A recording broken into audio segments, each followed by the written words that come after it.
Hi friends, நான் உங்கள் லெவினா. இன்றைக்கி நம்ம சேனலில் நான் என்னெல்லாம் சமைச்சேன் அப்படின்னு தெரிஞ்சுக்கலாமா? ஃபஸ்ட்டு டீயோட தான் இன்றைக்கி நாள் ஸ்டார்ட் பண்ணேன். அடுத்து காலையில் பிரேக்ஃபாஸ்ட்டுக்கு குதிரைவாலி உப்புமா தான் பண்ணேன். ஒரு சில பேர் குதிரைவாலியிலேயே கிச்சடி மாதிரி கேரட், பீன்ஸ், பட்டாணி எல்லாம் போட்டு பண்ணுவாங்க. ஆனால் நான் இன்றைக்கி சிம்பிளாக வெங்காயம், தக்காளி மட்டும் தான் போட்டு செஞ்சேன். முதல்ல எண்ணெயில் கடுகு, சீரகம், கருவேப்பிலை போட்டு தாளிச்சிட்டு பெரிய வெங்காயத்தை பொடி பொடியாக கட் பண்ணி போட்டுக்கிட்டேன். அடுத்து ஒரே ஒரு பச்சை மிளகாய் மட்டும் போட்டுட்டு கூடவே கொஞ்சோண்டு இஞ்சி சேர்த்துக்கிட்டேன். ஒரு சிலருக்கு இஞ்சி பிடிக்காது. ஆனால் எனக்கு எல்லா உப்புமாலையும் இஞ்சி கொஞ்சம் சேர்த்துக்கிட்டா அந்த ஃப்ளேவர் நல்லாயிருக்கும். எனக்கு ரொம்ப பிடிக்கும். உப்புமா 1 டம்ளர் குதிரைவாலிக்கு 2 டம்ளர் தண்ணி ஊற்றிக்கிட்டேன். 10 நிமிஷம் ஊற வச்சுக்கிட்டேன். இப்போது வதக்கின வெங்காயத்தில் கொஞ்சம் மஞ்சத்தூள் போட்டுட்டு காரத்துக்கு வேறு எதுவுமே நான் போடலை. அதுக்கப்புறம் தக்காளி சேர்த்துக்கிட்டேன். தக்காளி வதங்கும் போது கொஞ்சம் தேவைக்கேற்ற மாதிரி உப்பு போட்டுக்கிட்டேன்.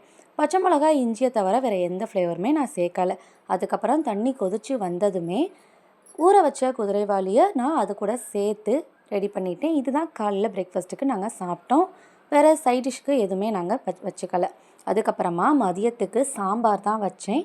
துவரம்பருப்பு, சின்ன வெங்காயம், பூண்டு, கொஞ்சம் மஞ்சத்தூள், சீரகம் இது எல்லாமே போட்டு குக்கரில் வேக வச்சு எடுத்து வச்சுக்கிட்டேன். தம்பிக்கு அதில் கொஞ்சம் பருப்பு தனியாக எடுத்து வச்சுக்கிட்டு மீதி பருப்பை சாம்பாருக்கு போட்டுட்டேன். கொஞ்சமாக நல்லெண்ணெய், நெய் விட்டு கடுகு, சீரகம், வரமிளகா போட்டு தாளிச்சிட்டு பெரிய வெங்காயம் இன்றைக்கி நான் போட்டுக்கிட்டேன். எப்போவும் சாம்பாருக்கு தாளிக்கிறதுக்கு சின்ன வெங்காயம் தான் போடுவேன்.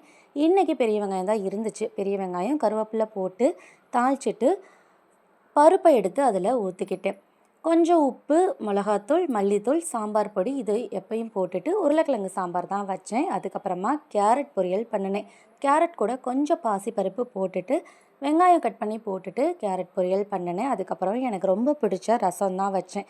எப்போவுமே ரசம் அடுத்த நாள் வரைக்கும் வச்சு வேஸ்ட் ஆயிரும். அதனால் இன்றைக்கி கொஞ்சம் கம்மியாக ரசம் வச்சுக்கிட்டேன். மிளகு, சீரகம், பூண்டு, பச்சை மிளகாய் எல்லாம் போட்டு சூப்பராக ரசம் வச்சுட்டேன். நாளைக்கு பார்க்கலாம்.